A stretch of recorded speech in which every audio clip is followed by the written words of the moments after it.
Wirda Mansur buka suara uang 1 triliun bukan perkara besar. Ada yang beli Paytrend 4 triliun.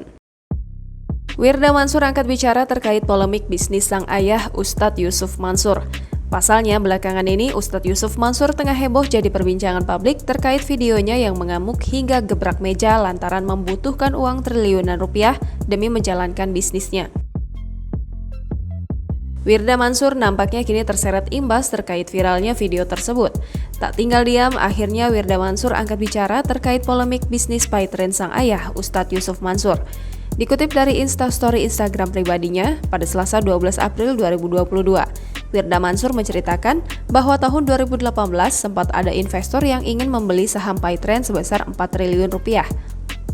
Wirda Mansur melanjutkan bahwa sang ayah sempat galau untuk menjual bisnis tersebut, namun dirinya juga melarang untuk tidak dijual. Kini, ia baru menyesali akan hal tersebut. Kendati demikian, Wirda Mansur menegaskan bahwa perkara uang 1 triliun bukanlah perkara besar.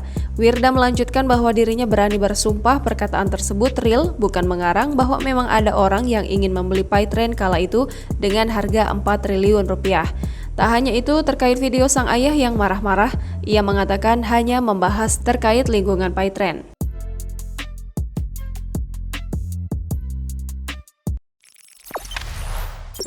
Jangan lupa subscribe, share, komen, dan like ya!